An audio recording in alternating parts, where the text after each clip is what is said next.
Can you explain the new federal student loan limits specifically for those graduate professional students and what exactly has changed? Federal student loans are really, really complicated. And I think the technical term for sort of where we have been over the last couple of years is maybe a hot mess. For students that are currently in their program, they are subject to the previous rules or will they be subject to the new rules? So you are subject to the previous rules if you are enrolled and have borrowed Okay. before July 1st, 2026. The repayment piece is really equally important because you want people to get through and then you also want them to be able to do the thing that they've now been trained to do, right? Loan limits are a really important tool because, in general, I think that it is important that we are not saddling people with so much debt that they can't sort of start a professional life. So higher education is one of our most important and successful, both anti-poverty, but also mechanisms of upward economic mobility.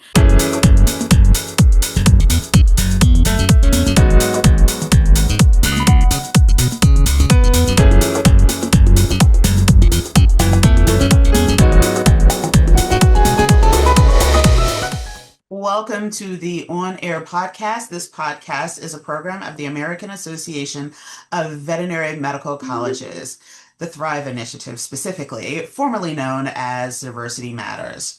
The podcast explores various issues related to diversity and well-being in the veterinary profession and provides the AAVMC an opportunity to offer ongoing programming to our member institutions and all veterinary professionals. My name is Dr. Lisa Greenhill, and I am the Chief Organizational Health Officer here at AAVMC.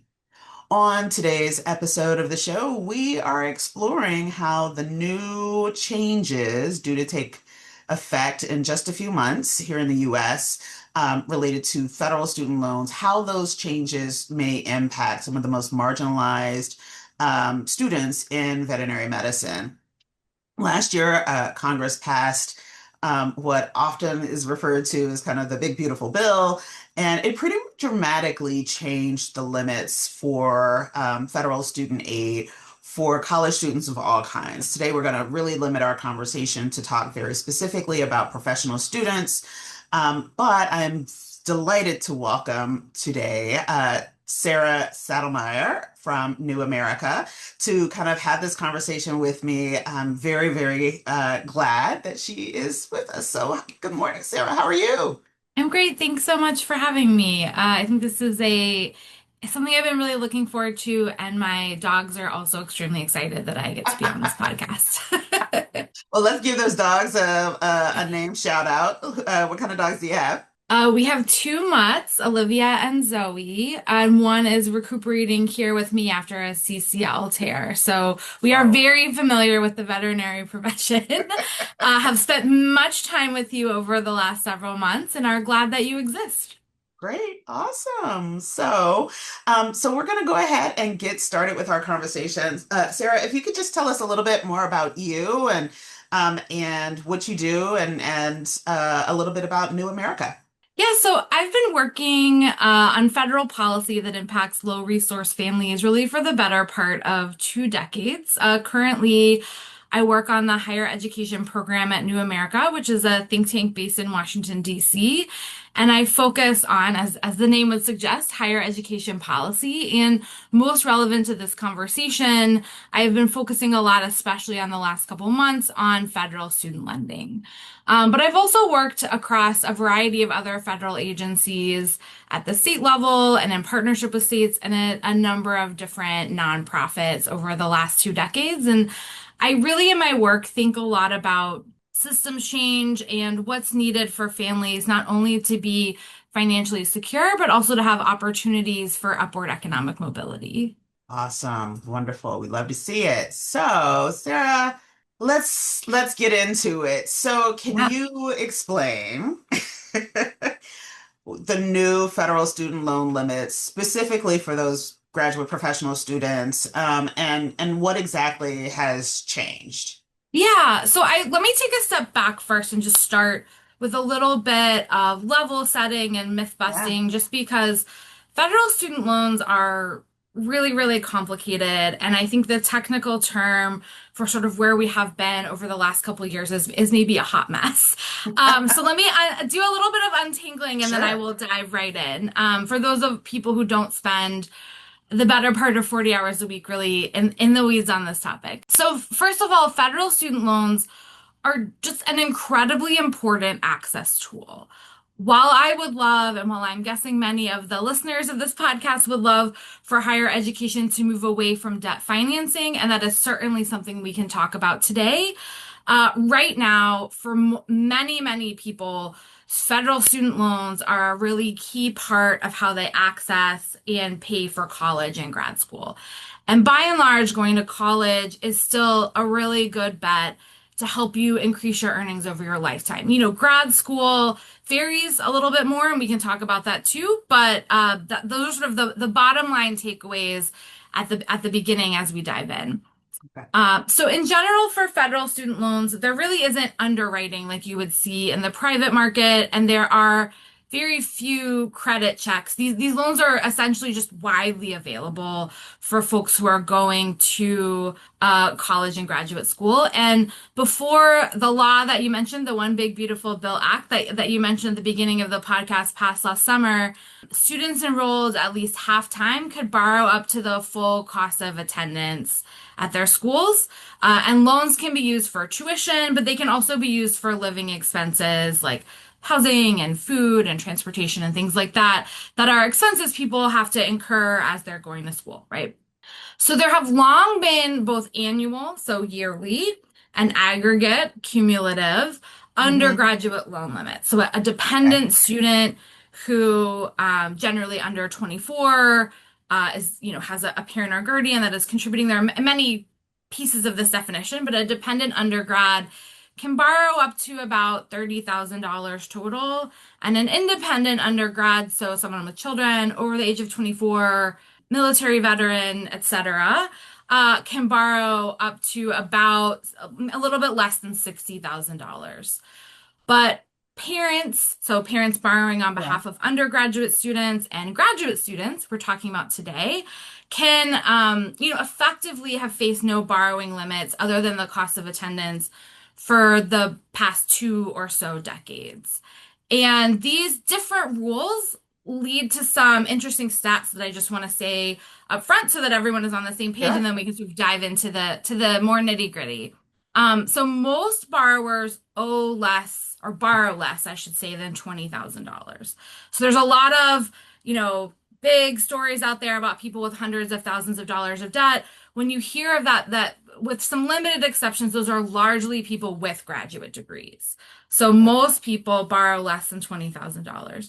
And while graduate students make up about 20% of enrollment, they account for nearly half of borrowing. So there's a disproportionate amount of funds going to graduate programs. And that might make sense, right? You can think about if you're a vet or a doctor or a lawyer or something like that that requires a graduate degree, those degrees can often cost a lot of money, and people Yeah. have had until recently, essentially no loan limits, could take out large amounts of debt to go there. And so over the past couple decades, debt for grad school has been increasing. And I believe the median recently is about $70,000. So as a general rule, people with high balances and those who've gone to, especially those who have gone to graduate school and those who graduate from graduate school with a degree or credential that often leads to higher earnings, are not the folks who are defaulting on their loans, who are by and large sort of struggling to make monthly payments. But there are sort of separate repayment issues for these borrowers, which is often that they can get, as you can imagine, buried under the debt. So Yeah. those are I like to say that at the front because I think there Yeah. just is a lot of misinformation out there about loans, and I want to ground us. So happy to just jump into what happened, what happened last summer. What We had can talk happened? what happened last summer. I can talk a little bit more about that. So we're going to shift the focus just from this broad conversation about loans to one more specifically about grad borrowing. Great. So last summer, as you mentioned, Congress passed a reconciliation package called the One Big Beautiful Bill Act, which limits borrowing and does many, many other things that I'm sure you have read about in the newspaper. And today, of course, we're going to focus on grad borrowing. So starting July 1st, 2026, which is coming up in a few short months, Students attending graduate programs will now have an annual loan limit. Remember, we talked before about there being sort of the cost of attendance being the Right. ceiling. The new annual loan limit is $20,500 per year. And you can borrow up to a total of $100,000 for those enrolled in programs that award a graduate degree. And for those in a professional program, which we'll talk about the difference of that in a minute, can borrow $50,000 a year up to $200,000. There's Right. one more limit that I think that affects graduate students that I think we aren't sort of talking about a lot, and that is one part of the bill prorated loans for part-time students. So about Okay. a third of Okay. grad students go part-time, and so for those who attend part-time, those limits will further be prorated Perfect. Okay. um, based on that. So, existing borrowers who are already at an institution who have already borrowed can exist for up to 3 years under the old limits, the old Okay. lack of limits. Yeah. But all, sort of new borrowers and the new rule going forward Right. after, especially after that period, is that these limits will be in effect.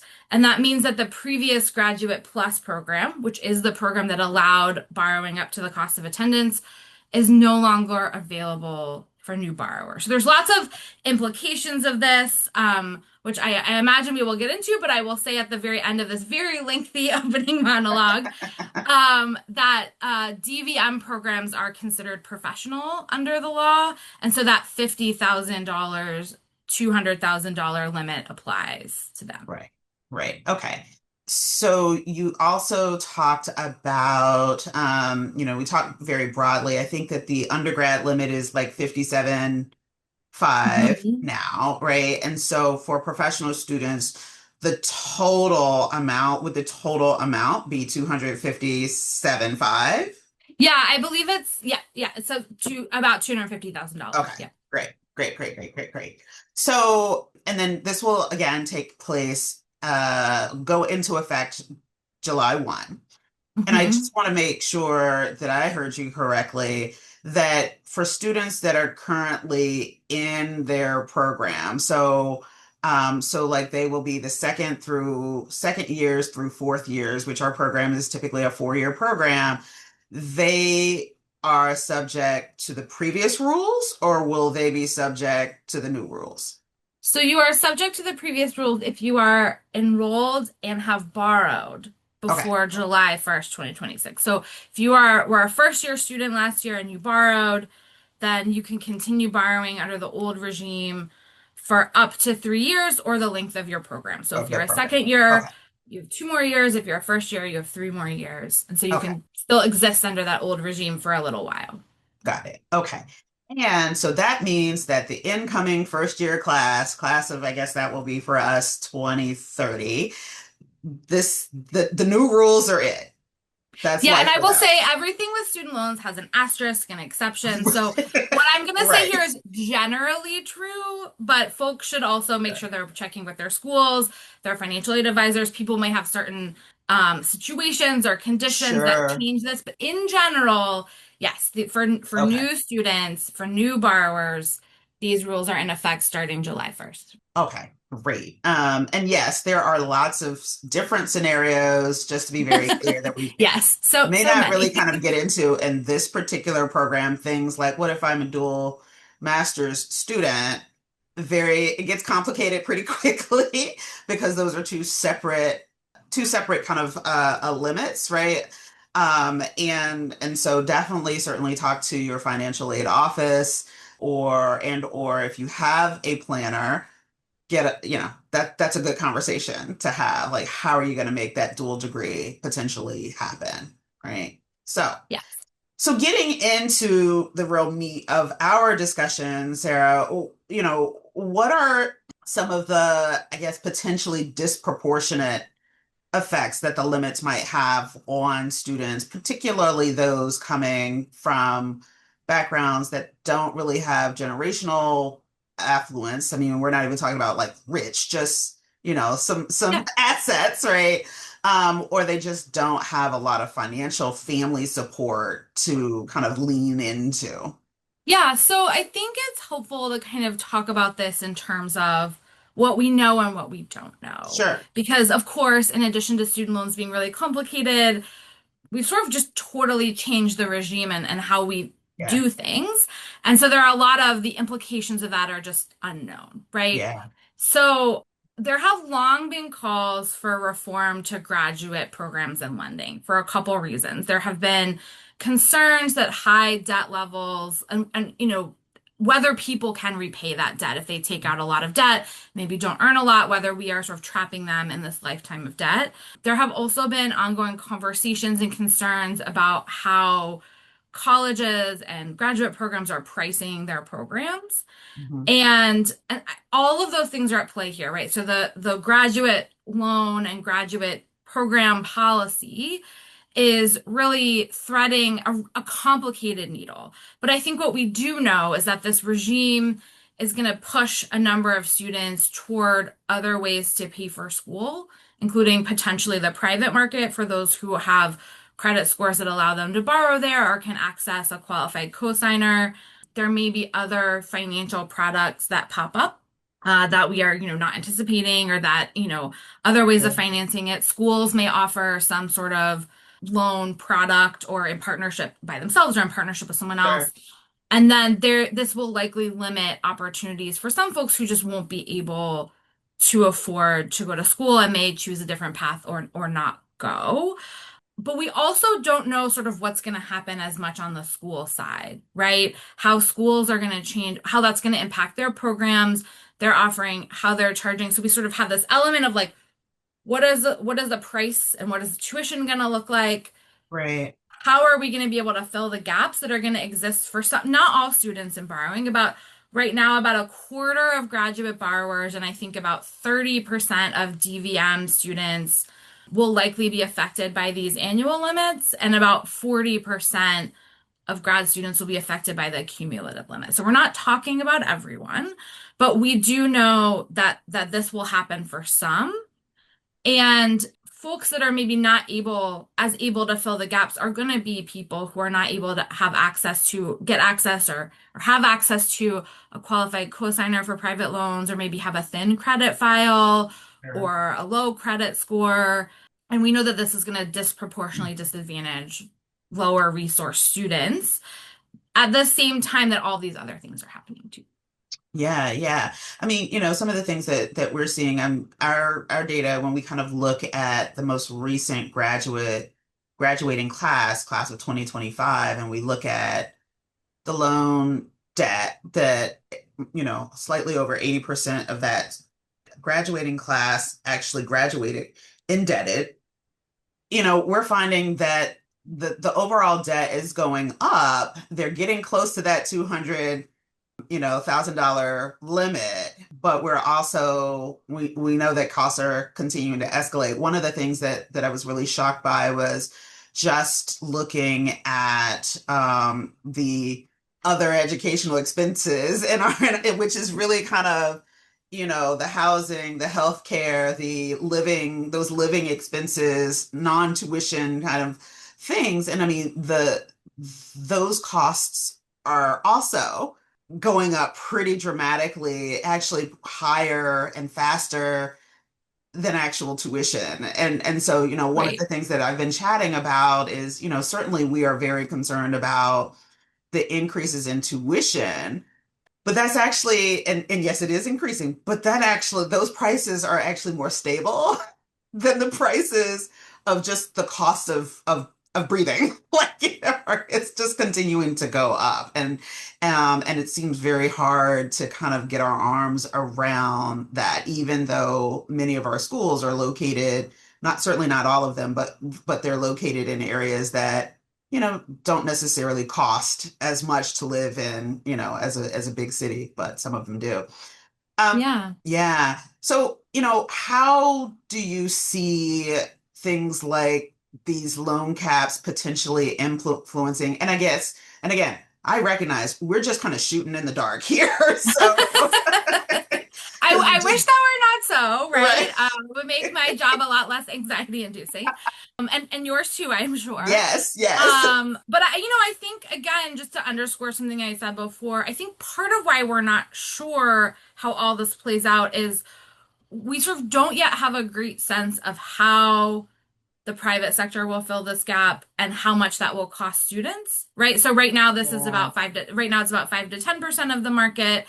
It will get bigger, but we're not sure sort of exactly how all of that underwriting is going to work, what those products are going to look like, Yeah. whether schools or other partners are going to offer other financing, right? What the terms will be for borrowers. We know traditionally the private market has less generous terms than those in the federal space, but also then how this will affect enrollment, whether people will choose make different choices. Something that I talk about a lot in my work is the fact that families lead one financial life, right? So we Mhm. sort of have designed this higher education system that sometimes sort of assumes that people only are concerned about this, right? But when you sit down at the kitchen table via Zoom or in person with your family, you're not talking about groceries on Monday and rent on Tuesday and higher education on Wednesday. You're talking about all these things at the same time and making trade-offs, and those trade-offs are real, right? And so as the cost of living goes up, as you know, schools are more expensive or are located in higher cost areas, people are making those real choices about what works for their families. And we know just at the very least, because someone has had to go through an undergraduate education, people who enroll in graduate school are older, more often have families, right? And so Yeah. there's just a whole other set of Kind of circumstances, things. childcare, things like that, right? And so those are already kind of things that are hard to quantify. We have this new thing, but we also don't know how schools are going to adjust their offerings and prices as well, right? I think something that we heard a lot from the Trump administration and certainly Republicans on the Hill when this bill was passed is that setting these loan limits would drive down the price of school. And I hope that is true to a certain extent, but also there are going to be gaps, right? And so there are Yeah. just the next year is the year of unknowns, I think, and we it is rapidly approaching. Yeah. Yeah. Yeah. And I mean, that this issue of if we limit the loans, then that will drive pricing, tuition pricing down. It's great theory. And economically, that should be how things work. I don't know, though. I guess I think a lot of people are pretty wary, and particularly when we're talking about like medical curricula that are subject to multiple kind of indices related to cost, right? So, like, they might have the regular kind of consumer price index, but then there's an educational index, but then there's also a health related index. And so all of these indices to combine make it pretty difficult to go backwards on pricing. Like, certainly I'm not suggesting that there aren't things to cut. That's not what I'm suggesting, but it gets kind of lean. Yeah, yeah, and I think something that I've been thinking a lot about is that I think a natural reaction and a valid reaction to having loan limits imposed in the way that they were is for people in professional programs, especially medical related programs where we know some costs of offering, maybe the higher cost programs, but many lead to higher earning careers, right? Is to push for additional loans, right? And something that I've been thinking about a lot is that loan limits are a really important tool because, in general, I think that it is important that we are not saddling people with so much debt that they can't sort of start a professional life right after they finish. You don't want someone to be taking on more debt than we know that they could ever repay in a lifetime, right? Hmm. That sort of doesn't set someone up for success. Hmm. But loan limits are only one part of the Right. system. They're only one part of the toolkit, right? And I don't know that the ones that were set now are set in exactly the right place, right?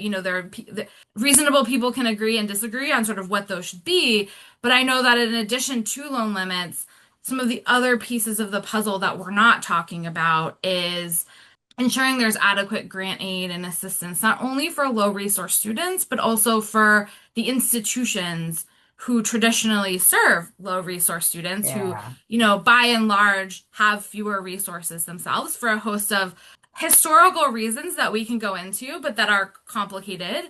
And that, making sure we have stronger oversight and protections and coordination in the private market so that we're not sort of dealing with a system that has a repayment amount based on your private loans and then a repayment amount based on your federal loans. And when you add Yeah. those together, that amount is too high, right, for Yeah. loans, but each individual one maybe seems okay. And then just thinking about the question of whether graduate school is worth it for people. So right now we're talking to a lot of veterinarians, but this rule also applied to teachers, social worker, all of the graduate degrees, architects, etc. And whether that degree is going to lead to the return on investment that you hope that it will is an increasingly important question in this era of like high cost and risk of taking on Yeah. debt to go to Yeah. school.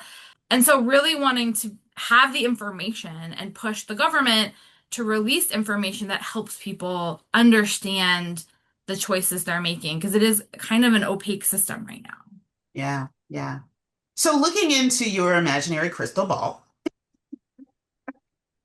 do you think that these loan limits are going to shape future professional pathways, right? Like, do you think that these changes will, I guess low, medium, high, right, influence who feels that they're able to apply and actually matriculate and actually stay in school, particularly those probably, students that are coming from those lower income backgrounds, or are we, you know, clouding the crystal ball and saying, yeah, there's going to be a lot of folks that are just going to find something else to do that is less investment on the front end, I guess you could say.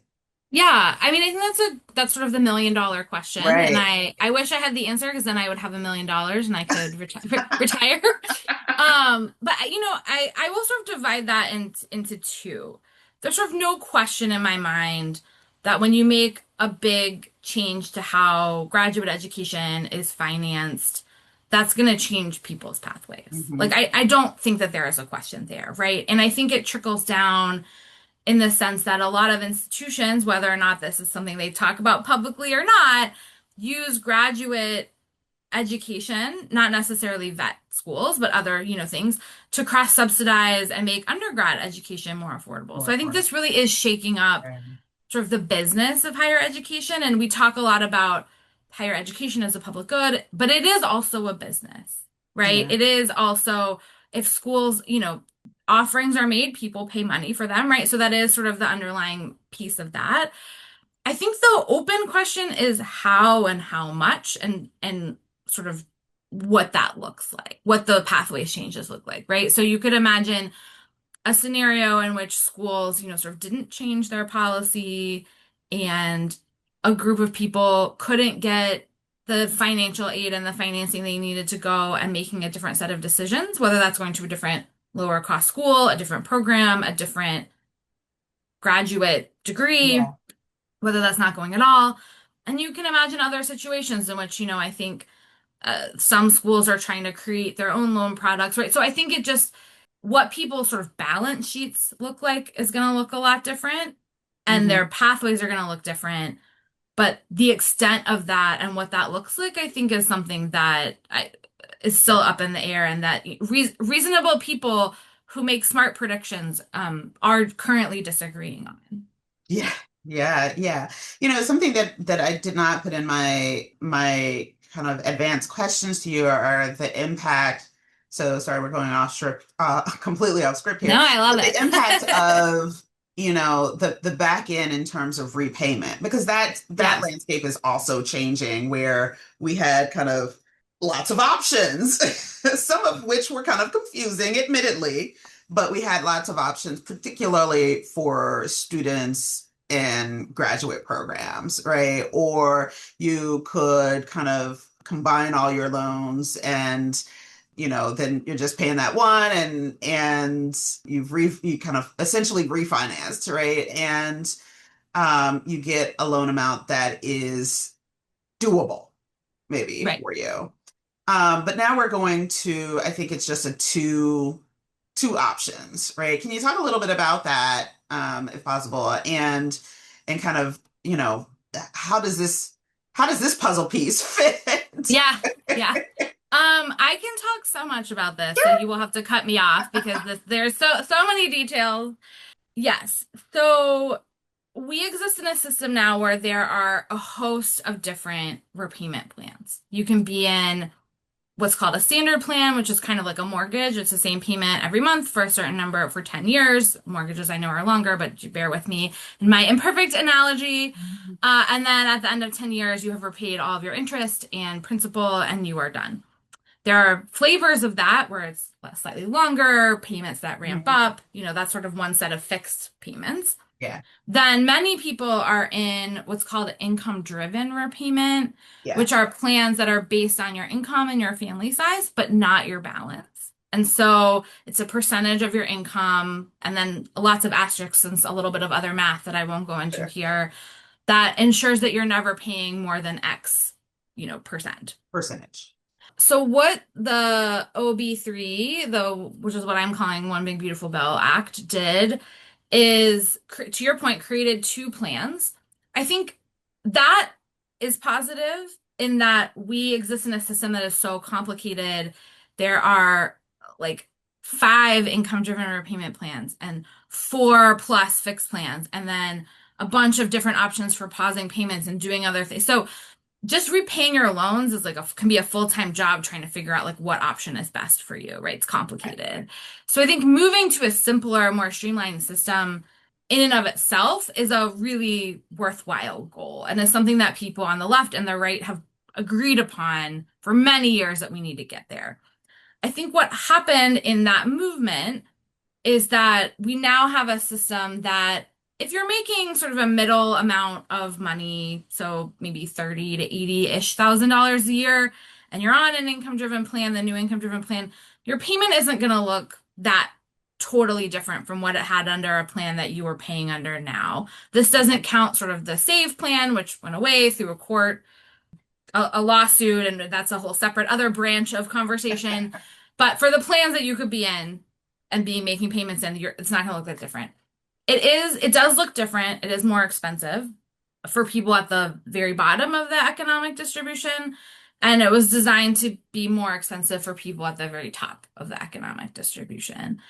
And so so many people, if you are, have high debt, high income, you might pay more and you could pay for longer, right? If you're in this repayment assistance plan, which is the new income driven plan, you're paying for 30 years before you have about any of your balance forgiven, as opposed to 20 or 25 years for the existing plans. I will say that many people, given the way that the repayment assistance plan is designed, pay their full balance off before they get there. More people do. And it does have a really helpful element that if you make your payments on time and in the right amount every month, any interest that you're not paying is wiped away. And you get some people will get a little subsidy toward their principal if they're not able to bring their balance down by a certain amount. So your balance should be decreasing every month. Decreasing. And Got that's lots of details to say, but it is complicated. It may look the same for some and it may look a little bit more expensive for others, Yeah. but the sort of infrastructure is changing. And at the same time, they're also eliminating some of the options for pausing payments, which are disproportionately used by those who hit hard times or are low resource. And so that is something that is going away as well. So it's a lot of information. Happy to dive into it, but you can see why it's complicated and why people get confused and why they get frustrated in the system because there just are so many moving pieces. Moving pieces. Yeah. The repayment piece is really, equally important because you want people to get through, and then you also want them to be able to do the thing that they've now been trained to do, right? Yeah. And Yeah. so, we do know that for this particular health profession, veterinary students, they already graduate with one of the highest kind of debt to income ratios. And we talk a lot about that within the profession, one of the highest debt to income ratios among the health professions. And so on the one hand, limiting the loans is again, to your point, not necessarily inherently a bad thing, but then when we also look at kind of what those starting salaries are for folks going straight into practice, we're still looking at a debt to income ratio somewhere around 2 to 1 sometimes. But then if you are thinking about going into a specialty, you are looking at, a debt to ratio of maybe 4 or 5 to 1, right? And so, since those folks are making somewhere between maybe 30 and $45,000 during those few additional years of training, and some of our data show, from our sister organization, AVMA, shows that it's a good investment, but at the same time, like that's another couple of years where you're living not that far from maybe 200% of poverty. Yeah. So, any thoughts or commentary on that? Like, go Yes. with Well, first of God. all, shout out to all the veterinary specialists who spent a lot of time with my dog over the past year. Very appreciative for all of your sacrifices and for your excellent work. Yeah, I think that to your point, the loan limit will force the federal like debt to Yeah, earnings ratio to be lower. But if you're adding private loans or other products on top of that, I think that is going to look different. And sort of don't know exactly how that's going to look, but one thing that it raises for me is that for a really long time, we have been, for lack of a better word, litigating a lot of higher ed policy on the back end. We have mhm, been making lots of changes to the loan program. We have been, repayment, sort of all those pieces, because addressing sort of labor market dynamics and affordability and financing of higher ed on the front end is just so much harder and so much more complicated. It involves Congress doing more things as opposed to something that can be done more regulatorily or administratively. And I think part of what you're hearing is sort of the outcome of that many years of not addressing some of these like affordability and access and resource concerns, and also some of the, places where maybe the labor market isn't working as well in certain fields as we would hope and want. And so the question that I always have is, what is the role of higher education? What is the role of loans? And what is the extent to which that program can solve these problems? Versus what is this a larger problem that if we continue to try to solve it on the loans side is going to result in just a continued misalignment. So I think, again, that's where we are. And we are approaching a place where things are going to look different. But in sort of my ideal world, in my $1 million crystal ball, I would hope that I would see an environment in which this pushes us to think more critically about how we are financing higher education, how we're thinking about graduate education, especially accessibility for those from, lower yeah, resource backgrounds. But it's all part of this really complicated puzzle that we've, until recently, really only been dealing with this one piece of, and we are in sort of this lopsided system. yeah, yeah. So, this is all very concerning for folks. One, these are big changes, and change always feels very scary. But also, I think that a lot of folks aren't necessarily locked in or tuned in to these larger discussions, right? It's very easy to pull one string, right? Yeah. So, like, one thing that certainly I'm hearing, and I'm giving a talk to some students tomorrow on this issue, and it is at the only minority serving institution, HBCU, that we have at Tuskegee University, where overwhelmingly the students are students of color. They're coming from a variety of backgrounds, but their debt tends to be a little bit on the higher end, and all of these kinds of things. And one of the questions that has repeatedly come up in terms of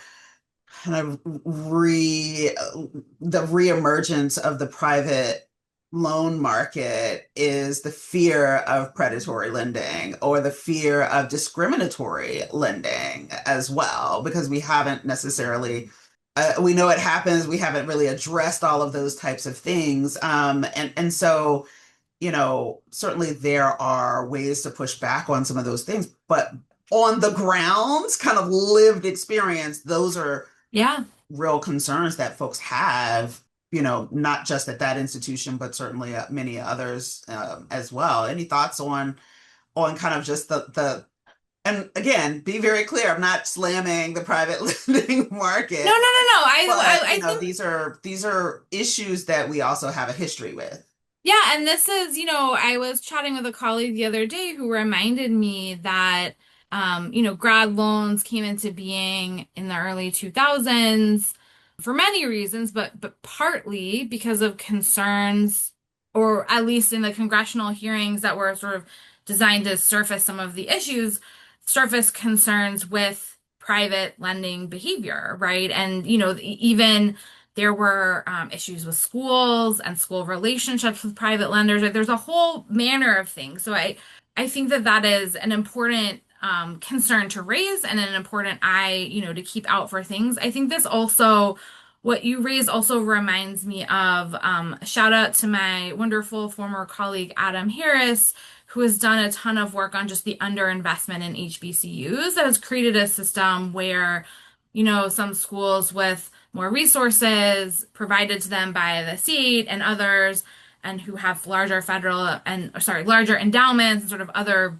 the Yeah, ability to bankroll and provide additional resources for students that might not exist in an institution that is also serving people who may come from a lower resource background as well, right? And so it's not just, it's sort of what I mean by when I say we have to do systems thinking and not just handle the loans. That, like, of course, if you look at it in this small piece, you're like, we should be giving more loans for this thing, for this program, for this population, for et cetera. But then I want to ask people, are more loans the right answer, right? Is right, that is it equitable to right. have like a certain institution or a certain group of people take on More debt. more debt, right? Because of the system that has sort of created where we are today. And so I think really getting to the root cause and thinking about access and affordability and equity and funding requires us to, maybe loans are our entry point, but requires Mhm. a real rethinking of our system, because higher education is one of our most important and successful, both anti-poverty, but also mechanisms of upward economic mobility. But the only way that that truly works and that we is that everyone is able to reach their potential, right? And we Right. have a system where that just isn't possible The now. And so possible. I think you are raising these concerns, and they are all reminding me of sort of the systemic nature of this and how it feeds into the private market and sort of all of these different pieces that we need to be. I realize this is not satisfying for a listener who's like, what should I do next? But Yeah, systems, right. I think this, the only way to sort of get out of where we are now is to do some big picture rethinking. Yeah, yeah, I agree. And the issue of kind of we do gather data about kind of college-based or institutional-based scholarships and grants, right? And of course, the affluent, gigantic, big schools or schools that are, maybe closer to the Ivies, or they're just well-resourced institutions have a lot more money versus some of the schools that they're great schools, but also the whole state, again, is really unable to maybe invest in that state institution in a way that would allow them to frankly be competitive in terms of giving, college-based aid or support to students. So, we have one school where everybody gets something. They're not an inex they are an expensive school in an expensive state. Cost of living is high, tuition is high, but their net tuition ends up being fairly low because they're so well resourced with endowment that they can do that. And so it makes it just makes the inequity, I guess, that much more pronounced. And so those types of things I see potentially becoming much more a part of the calculus that students already are kind of doing to kind of figure out where to apply. And if they get offers of admissions, which one do they take, right? What does that really look like now, particularly when you have to go out beyond kind of the direct lending market to a private market to see kind of how you cobble this thing together? Yeah, and I think it's also, people are coming to their graduate program with baggage, right, from their Yeah, undergraduate program, right? And so for folks who are maybe able to go to have a debt-free undergraduate experience, borrowing a little bit more for a grad program might feel different or might be foundationally just a different yeah, experience for their family than someone who is coming loaded up with debt from undergrad and then for grad school, right? And you're having to take into account, it is a real opportunity cost to go to school, right? You're taking time out of the labor market. And, in some, maybe your long-term earning potential is way more, and it is for many programs. Maybe your immediate earning potential, it's a slower ramp up, right? So I think just all of these pieces that like they all fit together and we can't, it's sort of like whack-a-mole or a balloon where you squeeze one and another one bulges out. Like we sort of have to fix this in a more holistic and systemic way to get to where we want. Otherwise, we keep coming back to this solution of, well, let's just have more debt, which, and for individual cases might be fine or make sense. But at the end of the day, I think our goal isn't to keep people from starting a life, starting a profession, yeah. succeeding. And, some that might make sense for that to involve a little bit of debt or a medium amount of debt depending on your earnings, but really thinking about right sizing people's financial commitment to institution that does result in individual gains, but there is societal gain as well, right? And so it doesn't, there is a really important conversation to be had about how to use effectively and efficiently and equitably use taxpayer resources as well. So as we wrap up, I have two remaining questions for you. And again, all of our questions have involved crystal balls. So, so I feel like this I'm was failing you. no, not at all. Because I mean, I think that folks want easy answers, including myself. I am folks, but also this is a lot more complicated than I think we'd like to admit, right? Because Yeah. it's a slice of a much larger conversation about what does investment in higher education, what does it look like, what should it look like, and that's happening at multiple levels, right? But by the time you get down to the ground and you are engaging, the weight of all of that is just a lot, right? The weight of it is a Yeah. lot. Yeah. So my question, my next to the last question is, what are your biggest concerns for incoming students into, a program like VetMed? Yeah. My biggest concern right now is just with the amount of things we don't know, both on the taking out loan side, but also, if you are repaying loans from an undergrad career right now, you will be experiencing a pretty bumpy environment for the next couple years as we move through this transition period. So there's just a lot of transition. There's a lot of unknown, and I think the next year or two are just going to be really messy. And I, may have more specific concerns at that point, but I, am concerned about a proliferation of predatory private financial products. Again, that is not to say that all private products are predatory, but I am, concerned about that, especially as we have our government has eliminated some of its watchdog capabilities, some of its oversight capacity, with some of the reductions in force across agencies like the CFPB and at the Department of Education. But I think it can be not knowing and having a lot of changes and having things be uncertain is another level of stress. And it's a level of stress that I think affects people who are least financially secure. So it's something that I am concerned about and I don't know how to solve, but I think it's one of the, the only way out is through, but we don't have a lot of answers right now. And I worry about what that's going to mean for enrollment and matriculation over the next couple of years. Yeah. And so to haha end on a more positive note, what are you most optimistic about related to all of these changes? Yeah, I am optimistic about the fact that, it is maybe not the way I would have chosen to do it, but it is getting a lot of more people engaged in the importance of higher education, the role it plays in society, and that, really, in my mind, underscoring the importance of thinking big picture and systemically about how we want that system to work. It has been disassembled to a large extent over the last year. And again, not how I would have chosen for that to happen. And we can have a whole separate conversation about that. But I see that there are opportunities to rebuild it in a way that works better moving forward. And so I'm trying to think about how we could do that, how we could create a system that, my number one priority is getting benefits into the hands of people efficiently. If that Yeah. is, I always tell people that working in DC long term is kind of like watching Harry Potter and like really rooting for the Ministry of Magic. Like that's what we do.